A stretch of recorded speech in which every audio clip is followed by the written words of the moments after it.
Chers auditeurs, bonjour. Ravi de vous retrouver pour cette nouvelle émission de Storia Voce.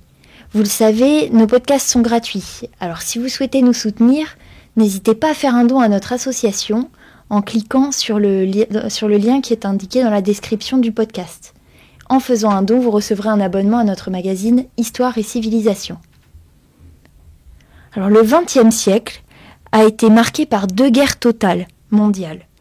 Pour répondre à l'appel des nations, à la guerre, les hommes doivent s'engager au sein de l'armée. Comment se passe cette moisson des hommes ?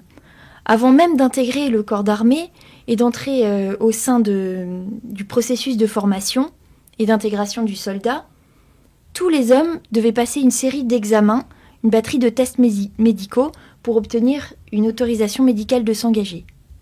Comment est née cette pratique ? Dans quel but et de quelle manière a-t-elle évolué ? C'est ce que nous allons voir aujourd'hui avec Aude-Marie Lalanne-Berdoutic. Aude-Marie Lalanne, bonjour. Bonjour. Vous êtes chercheuse, historienne, titulaire d'un doctorat en histoire. Vous avez fait de nombreuses recherches à l'École normale supérieure et vous avez écrit une thèse sur la sélection médicale des soldats lors de la Première Guerre mondiale en France et en Grande-Bretagne.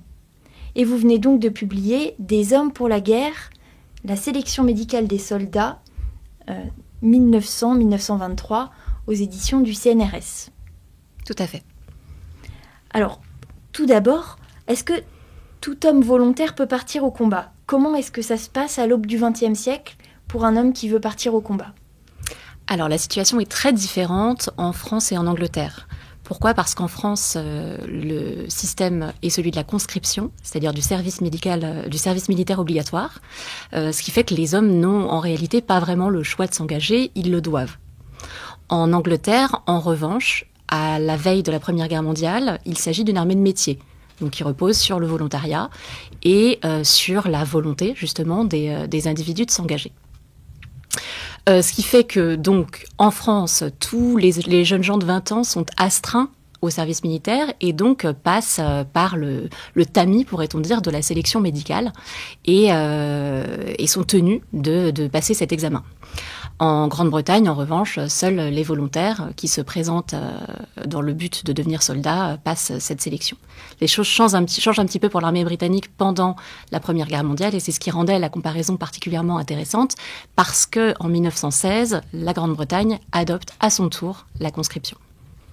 Alors vous, comment est-ce que vous en êtes venu à choisir ce sujet ? Qu'est-ce qui vous a amené à ce sujet qui est assez précis finalement et en même temps qui est au croisement de plusieurs disciplines et qui peut nous aider à comprendre mieux comment on choisit justement les soldats pour la guerre ?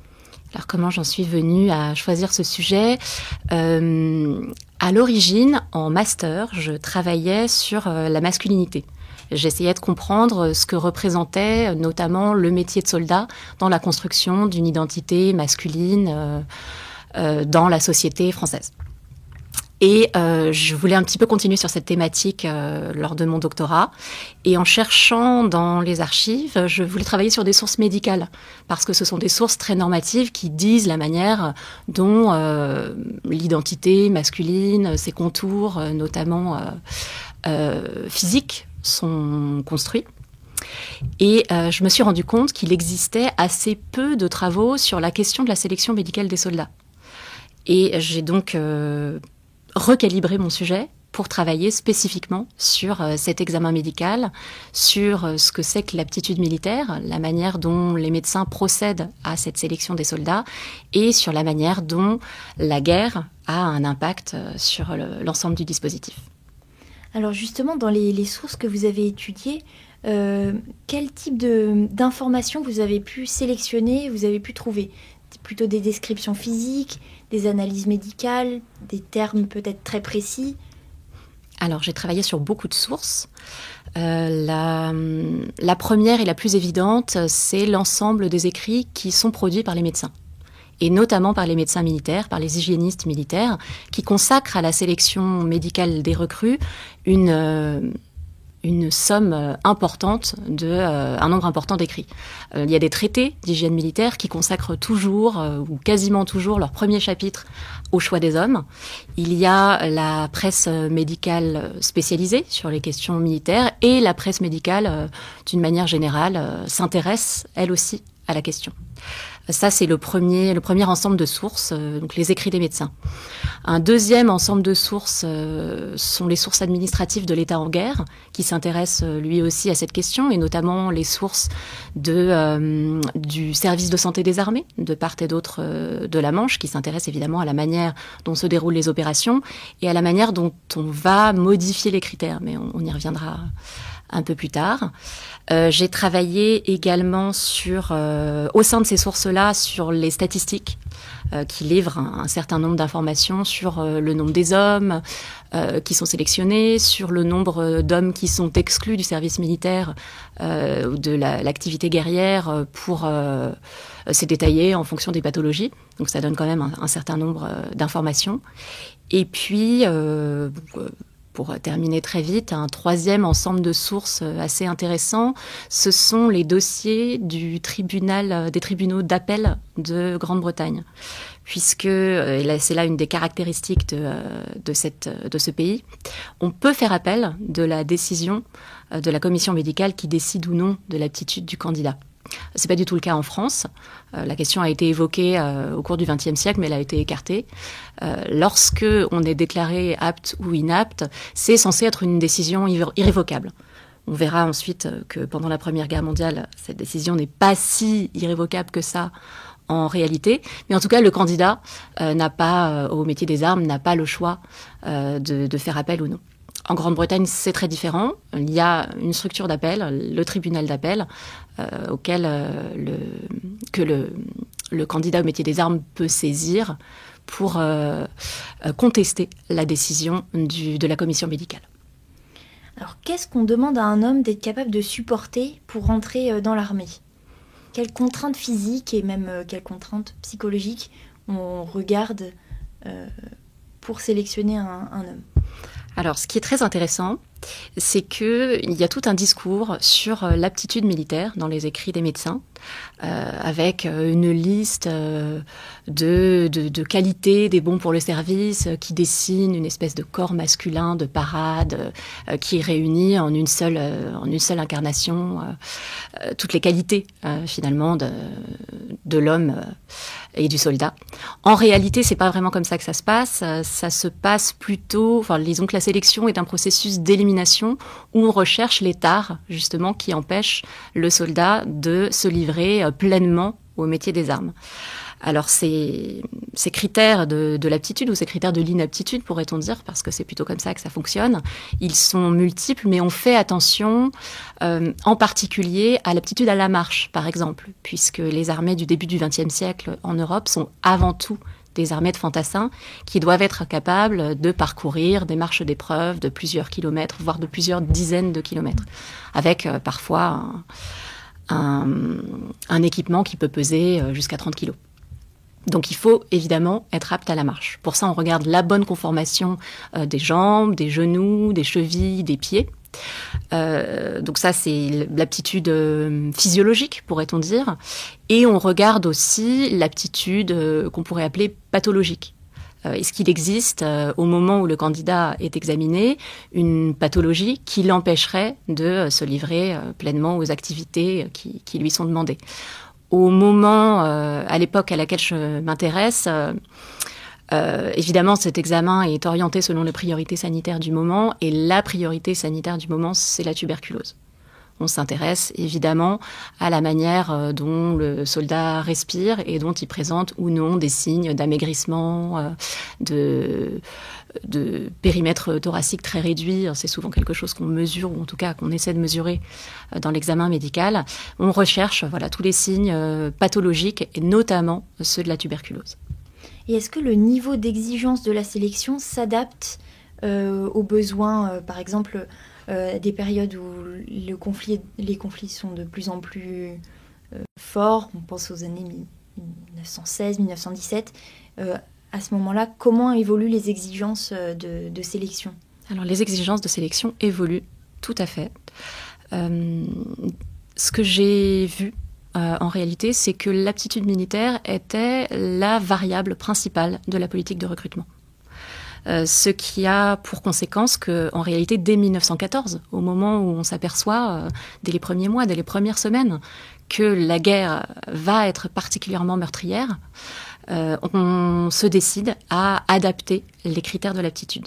Alors on les adapte de manière empirique. Parfois les médecins eux-mêmes, au cours de l'examen, décident de procéder à l'inspection de manière un petit peu plus légère, pourrait-on dire. Mais les critères sont aussi modifiés de manière officielle. Et il y a tout un circuit de modification des instructions et du manuel du médecin recruteur qui a une 60aine de pages et qui doit être connu et maîtrisé par tous les experts qui procèdent à la sélection. Ce manuel fait l'objet de multiples révisions en France, notamment, en particulier à partir de 1915 et tout au long du conflit jusqu'en 1917. Il y a une sorte de commission de médecins experts qui révise les exigences de l'aptitude à la baisse, mais toujours de manière scientifique. Tout ça est très, en tout cas de leur point de vue, très justifié pour produire de manière répétée des exigences toujours revues à la baisse et communiquées aux médecins recruteurs qui, en conséquence, procèdent à une sélection toujours moins sélective, finalement. Et justement, puisque vous parlez de baisse, est-ce que ça concerne aussi l'âge ? D'abord, quel est l'âge requis et est-ce que cet âge est abaissé en fonction des besoins ? Oui, ça fait partie de l'une des manières dont on espère recruter davantage d'hommes. L'âge, en France, par exemple, c'est 20 ans. Théoriquement, tous les jeunes gens de 20 ans sont donc convoqués pour faire leur service militaire. Au moment de l'appel sous les drapeaux, en 1914, on convoque bien sûr les jeunes gens de 20 ans et on convoque aussi toute l'armée de réserve et tous les individus en âge de combattre. Et on se rend compte assez rapidement que ça ne suffit pas. Aussi, on va procéder à ce qu'on appelle l'appel anticipé des classes. C'est-à-dire qu'au lieu... La guerre dure 4 ans. Au lieu de convoquer la classe 1914 en 1914, la classe 1915 en 1915, la classe tous les jeunes gens de 20 ans, la classe 1916 en 1916 et ainsi de suite, on va convoquer en réalité la classe 1915, la classe 1916, la classe 1917 de manière anticipée, des mois, parfois même une année avant la date normale de convocation. Ce qui fait qu'on retrouve sous les drapeaux des jeunes gens, non pas de 20 ans, mais de 19, de 18 et même de 17 ans jusqu'à la fin de la guerre. Et est-ce que c'est donc la même chose en Angleterre ? Et également, est-ce qu'on trouve à l'inverse des jeunes trop jeunes qui veulent s'engager et qui seraient refusés ? Oui. C'est la même chose en Angleterre, selon des modalités assez similaires, quoique, disons, moins réglées, puisque en France, on a l'habitude de gérer ces grandes masses de soldats. En Grande-Bretagne, tout ça est fait dans la précipitation, puisqu'il s'agit de passer très rapidement, dès 1914, a fortiori en 1915 et en 1916, d'une armée de métier réduite à une armée de masse, qui regroupe en son sein plusieurs millions d'hommes. Donc il se passe la même chose en Grande-Bretagne et il y a évidemment, et ça c'est le travail surtout de Manon Pignot qui l'a bien montré, de très jeunes garçons qui essaient de rejoindre les rangs de l'armée alors même qu'ils n'ont pas l'âge, mus par une ferveur patriotique entretenue par le climat ambiant. Ces jeunes gens, en France, c'est beaucoup plus difficile parce que il y a la conscription fait que normalement on convoque les jeunes gens inscrits à l'état civil sur les tableaux en fonction de leur âge. En Grande-Bretagne, l'enregistrement de l'état civil est moins abouti qu'en France et donc il est un petit peu plus facile de se présenter au bureau de recrutement et en réalité de mentir sur son âge.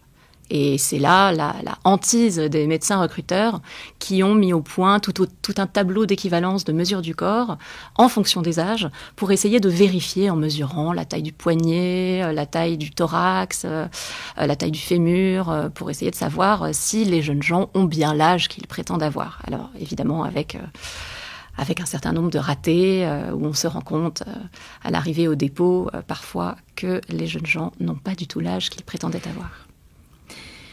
Alors, est-ce qu'il y a des différences d'affectation des hommes en fonction de leur capacité physique et des besoins des différents corps de l'armée ? Oui, les armées sont d'abord des armées de fantassins, de manière écrasante, mais au cours de la Première Guerre mondiale se développent d'autres armes, en réalité. Le changement majeur dans l'examen d'aptitude médicale, c'est vraiment tout ce qui concerne l'aviation. Alors moi, j'en parle pas beaucoup dans ce livre-là, mais il se trouve que c'est un de mes nouveaux chantiers de recherche. Et je m'intéresse actuellement à l'invention d'une procédure de sélection des aviateurs qui est infiniment plus sophistiquée que ce qu'on fait pour les fantassins. Parce que pour les fantassins, il faut, comme je le disais, donc être apte à la marche, avoir une bonne constitution physique générale et être exempt de toute tare ou de toute affection venant limiter les possibilités du candidat. En revanche, pour les aviateurs qui sont soumis en plein ciel à des conditions très éloignées de celles des fantassins des tranchées, qui sont soumis à l'altitude, au refroidissement, à l'accélération, en réalité, on se rend compte que les conditions qui sont exigées d'eux doivent être beaucoup plus importantes.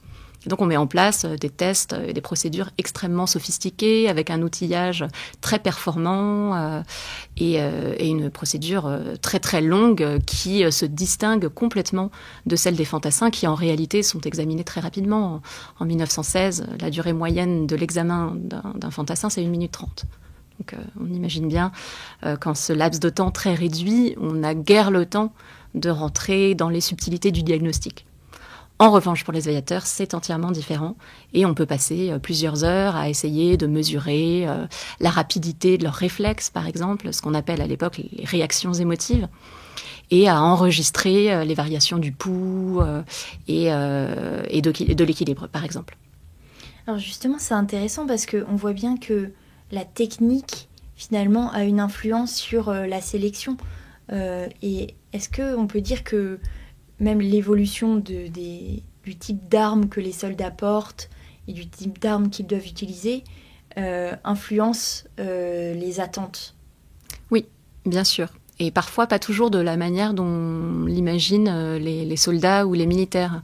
Au moment où certains des fantassins sont déclarés inaptes alors qu'ils sont déjà sur le front. Parce qu'évidemment, l'aptitude, elle peut être évolutive, on peut être blessé, on peut devenir malade. Parfois, on essaye, donc, pour préserver les effectifs, de les faire changer d'armes plutôt que de ce qu'on appelle les réformer, c'est-à-dire les exclure de l'armée pour un temps plus ou moins long. Donc on essaie de les changer d'armes, on les envoie parfois à l'aviation, on se rend compte assez rapidement que c'est une très mauvaise idée, et on les envoie parfois à l'artillerie. J'ai vu des cas comme ça que j'évoque dans le livre, et là, de la même manière, j'ai vu des échanges de courriers entre les différents responsables militaires qui se renvoient un peu la balle et se renvoient en l'occurrence les conscrits en question en disant mais en fait vous nous avez envoyé un fantassin inapte qui est aussi inapte en tant qu'artilleur. Parce que pour être artilleur, il faut être capable de soulever de lourdes charges. Et c'est pas quelque chose qui est facile d'un point de vue physique. Et vous disiez qu'ils peuvent se renvoyer la balle. Est-ce que c'est également le cas entre la médecine civile et la médecine militaire, ou alors c'est deux institutions qui sont totalement séparées et qui fonctionnent différemment? Alors, ces deux institutions qui sont en temps de paix plutôt séparées. Les médecins militaires sont des médecins qui suivent la même formation que les médecins civils, à laquelle on ajoute une formation aux spécificités du collectif militaire dans des écoles spécialisées. En temps de guerre, c'est un petit peu plus compliqué parce que les médecins civils sont eux aussi mobilisés.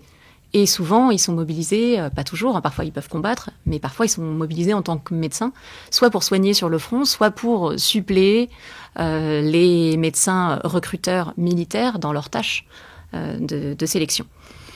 Et ça n'est pas sans poser problème, notamment en Grande-Bretagne, où il y a tout un scandale autour des examens médicaux. lorsque la population civile se rend compte que les inaptes sont incorporés en masse pour pallier la crise des effectifs. Or, la société britannique, contrairement à ce qui se passe en France, il se passe des choses aussi, mais de moindre ampleur, la société britannique proteste avec véhémence, envoie nombre de courriers au ministère de la Guerre et se met en place une commission parlementaire pour essayer de faire la lumière sur la manière dont sont procédés les examens médicaux et sur les décisions potentiellement injustes qui sont prises pour les jeunes soldats qui auraient été écartés des troupes en temps de paix.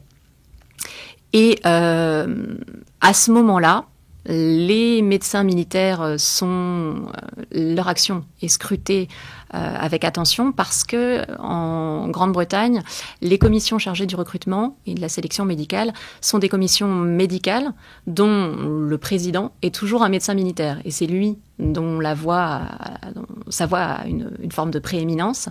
Et c'est lui qui, en définitive, décide ou non de l'aptitude des candidats. Dès lors, il y a des tensions entre médecins militaires et médecins civils, puisque les médecins civils en viennent à incriminer les militaires en les tenant pour responsables des mauvaises décisions prises et de l'envoi de candidats dont l'inaptitude est manifeste au front.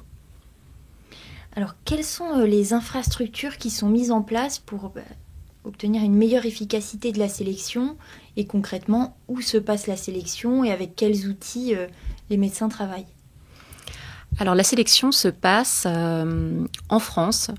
Si je prends le cas français, c'est une machine bien rodée depuis plusieurs décennies déjà, lorsque s'annonce la guerre, c'est une institution qui s'appelle le Conseil de révision. Et c'est une institution qui est itinérante, c'est-à-dire qu'elle se déplace de canton en canton pour aller examiner les jeunes gens sur le canton de leur lieu de résidence.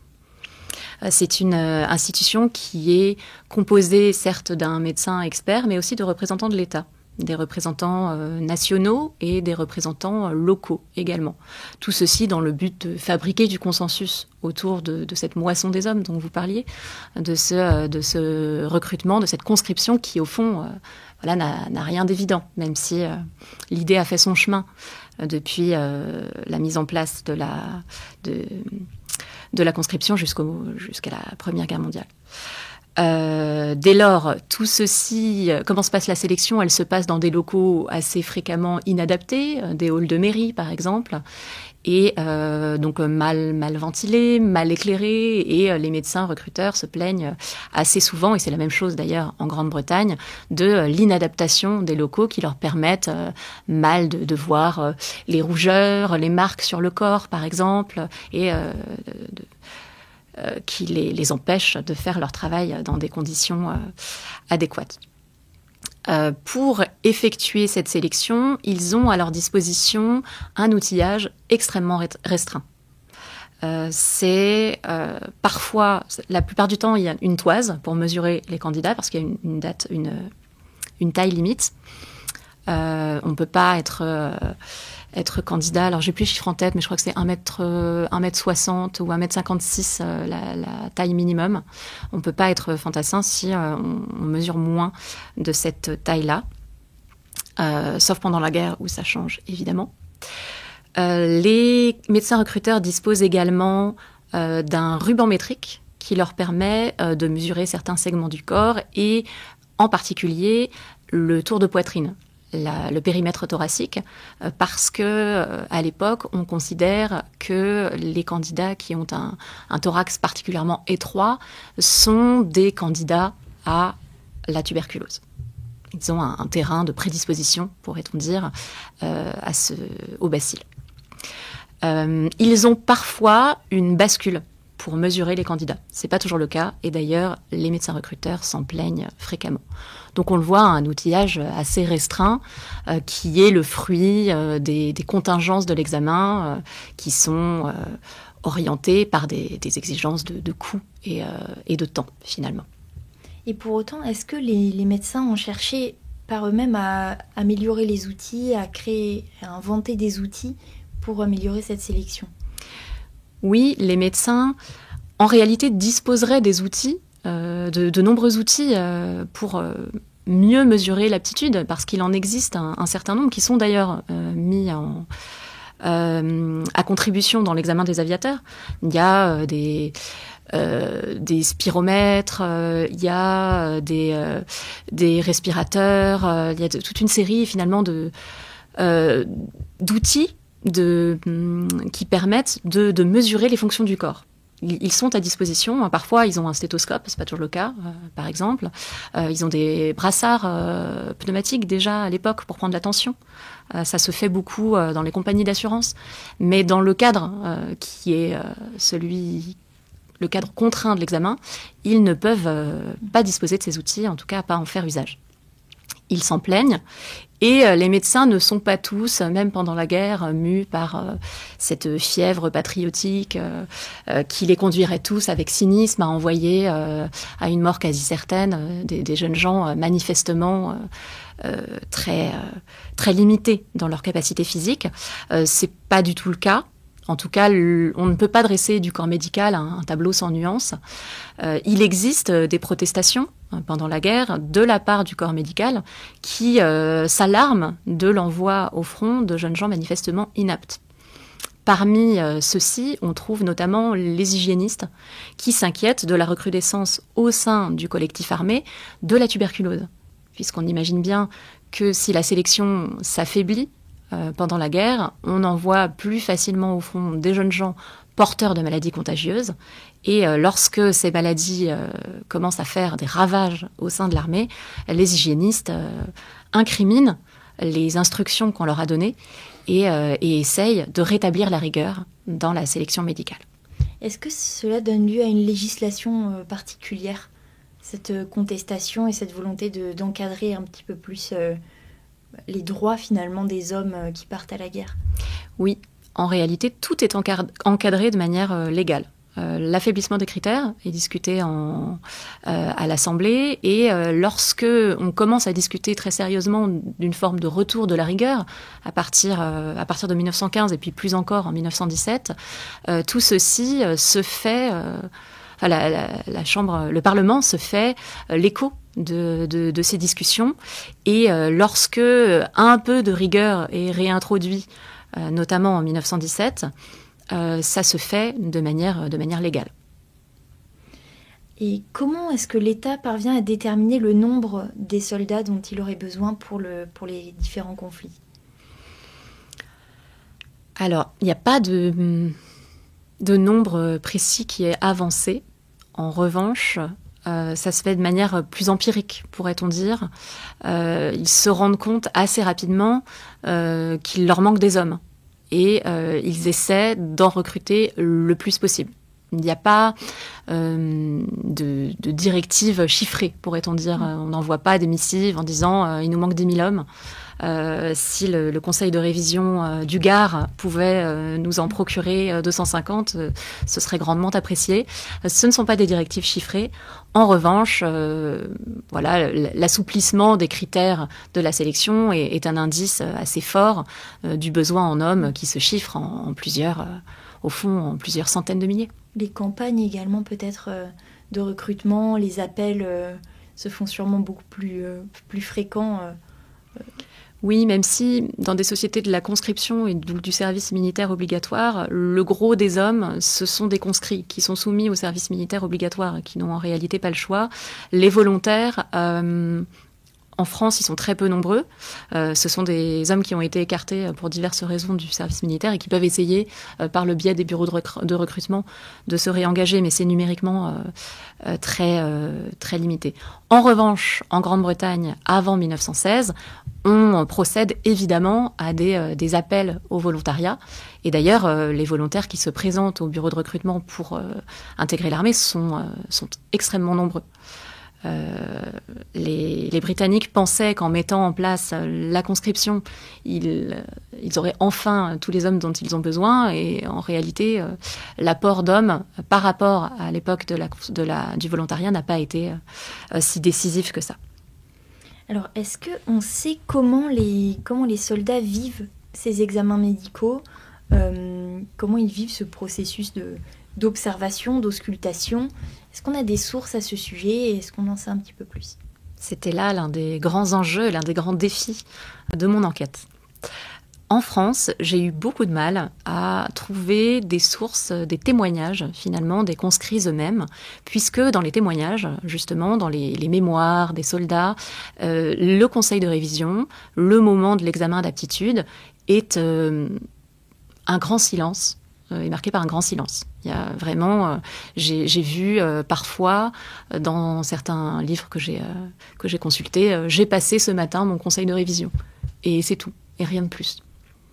On peut tenter d'approcher le vécu des hommes de manière détournée par les écrits des médecins, qui décrivent en réalité assez souvent la scène. Et ce qu'ils décrivent, ce sont des jeunes gens très impressionnés par le cérémonial auquel ils sont soumis.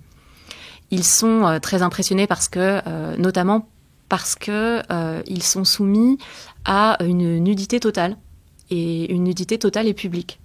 Puisque lorsque ces candidats arrivent dans la salle dans laquelle ils sont examinés, ils sont à la queue leu-leu, entièrement nus et examinés en réalité au vu et au su de tous, par le médecin, mais aussi par l'ensemble des membres du conseil de révision qui sont parfois sur une estrade. Donc on imagine bien que tout ceci est un petit peu impressionnant.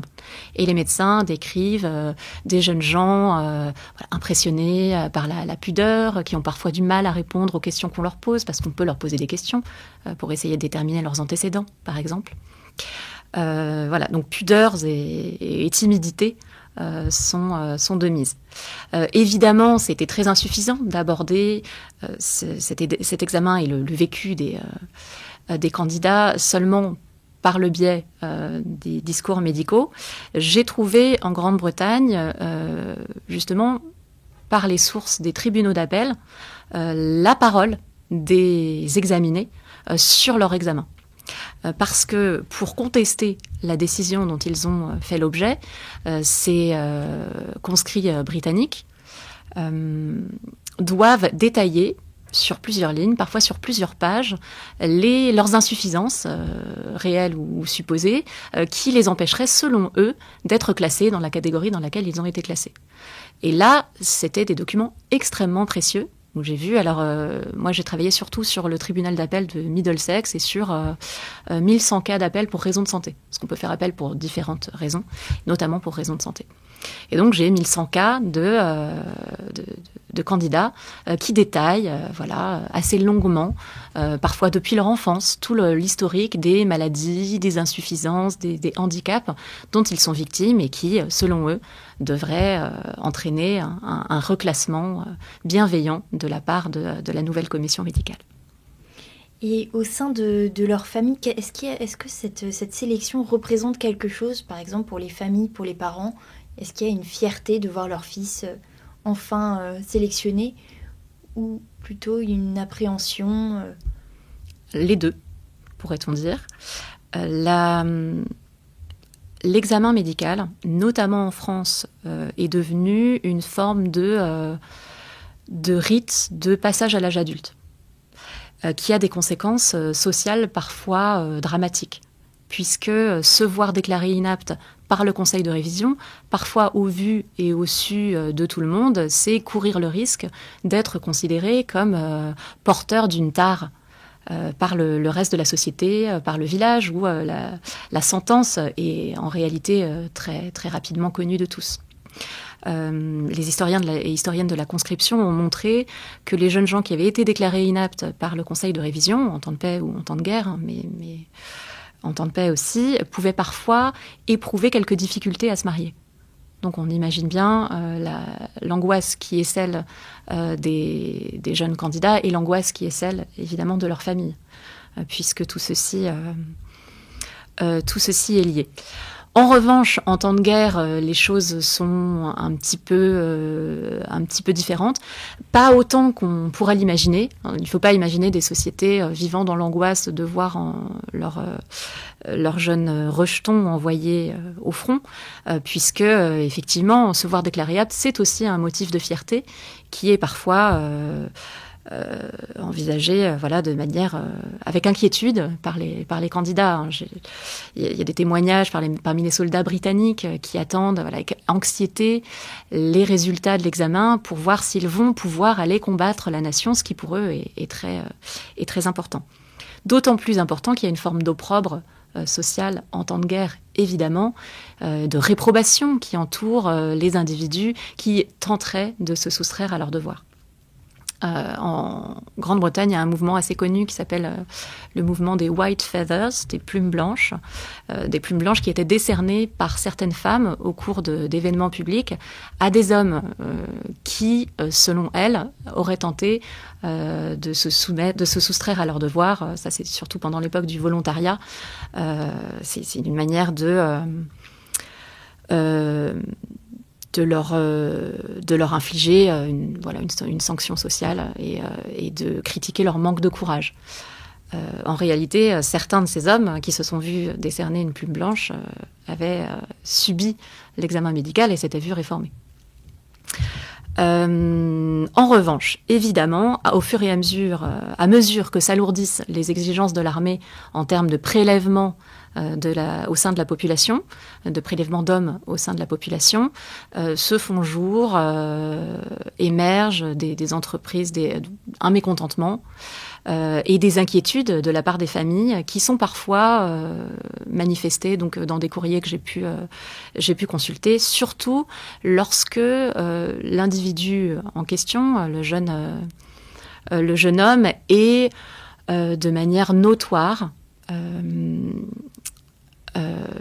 considéré comme inapte, qu'il est de santé fragile, qu'il a toujours été fréquemment alité pour toute une série de raisons médicales. Et donc là, lorsque, ayant subi l'examen médical, ce jeune homme se voit déclaré apte et envoyé sur le front, les familles s'inquiètent, les familles protestent et on en trouve la trace un peu partout. Et c'est là ce qu'on pourrait considérer comme une forme d'expression d'une forme de ce que j'aime appeler l'expertise profane de la maladie. C'est-à-dire que ces familles contestent, en quelque sorte, le monopole médical sur les savoirs de la maladie et se revendiquent détentrices d'une forme d'expertise, d'une forme de savoir, du fait de leur proximité quotidienne avec le malade. Et justement, à propos de frontières justement entre la médecine et peut-être les autres domaines, finalement, qu'est-ce qu'on peut dire de l'apport de l'histoire sur l'étude des pratiques médicales ? Quel a été finalement avez-vous pu observer des évolutions, et est-ce que le fait d'observer cette période en particulier est enrichissante pour la suite sur les savoirs médicaux. Oui. Alors, du point de vue des savoirs médicaux, en réalité, c'est l'examen médical tel que je le décris dans mon livre est assez peu, c'est pas complètement décorrélé de l'avancée et des progrès médicaux, mais en raison du caractère extrêmement contraint de l'examen médical tel qu'il est pratiqué par les médecins recruteurs, il laisse de côté finalement toute une série de progrès qui sont accomplis dans l'intervalle. C'est pas le cas pour l'examen spécifique des aviateurs qui, là, au contraire, laisse se déployer tout un champ extrêmement innovant, extrêmement avancé finalement de la médecine. Et donc là, on peut voir, parce que des recherches sont menées dans des laboratoires dédiés qui sont construits en pleine guerre d'ailleurs, et là, on peut voir vraiment la science en train de se faire de la manière la plus pointue et la plus innovante qui soit. Donc c'est aussi un poste d'observatoire, cette question des recherches sur l'aptitude aéronautique, c'est un poste d'observatoire des progrès médicaux. Après, il y a un autre aspect qui est assez intéressant du point de vue de la médecine, c'est la dimension de santé publique. La manière dont les sociétés, dont les gouvernements sont investis d'une mission en termes de préservation de la santé des armées et, par extension, de la population dans son ensemble. Et c'est bien au nom de la santé publique que les hygiénistes, notamment les médecins hygiénistes, de l'Assemblée en France interviennent pour essayer de rétablir de la rigueur dans la sélection. C'est le cas également en Grande-Bretagne, avec des motivations assez proches de préservation de la santé des armées et de mise en place d'un système qui permette finalement de jeter les bases d'un observatoire de la santé des populations. Parce que ce qui est assez intéressant en Grande-Bretagne, c'est que la mise en place de la conscription et donc de l'examen médical d'une ampleur jamais vue auparavant, donc ce sont des millions d'hommes qui passent par le prisme de la sélection médicale, permet aux médecins de collecter des statistiques de santé dont ils ne disposaient pas auparavant, et donc d'avoir, selon eux, une fenêtre ouverte, inédite, sur l'état de santé de la population dans son ensemble. On imagine la joie, en quelque sorte, on peut vraiment le dire en ces termes, des médecins qui disposent d'une masse de données inédites sur l'état de santé de la population. Donc il y a toute une série de débats sur la manière dont on peut se servir de ces statistiques. Et il y a des rapports qui sont publiés à partir des données collectées pendant l'examen médical d'aptitude, pendant la sélection médicale des recrues, pour essayer de dresser un tableau de l'état de santé de la population. Il ne précise jamais masculine, parce que c'est évident, mais un état de santé de la population dans son ensemble. Et les résultats sont, selon les médecins britanniques et les responsables politiques de l'époque, absolument alarmants. Ils s'inquiètent du taux d'exemption, malgré les conditions quand même légères avec lesquelles sont menés les examens. Les décideurs politiques s'inquiètent du taux d'exemption et donc du taux d'insuffisance physique importante présentée par une part non négligeable de la population britannique. Oui, ce qui a dû donc être vraiment intéressant pour faire progresser les politiques de santé dans la suite de l'histoire. Tout à fait. C'est sur ces données que se sont appuyés un certain nombre de responsables britanniques pour essayer de jeter les bases de nouvelles politiques de santé publique. Merci Aude-Marie Lalanne Berdoutic d'être venue au micro de Storia Voce. Merci à vous. Et merci à vous, chers auditeurs, pour votre fidélité. Et n'hésitez pas à parler de nous autour de vous.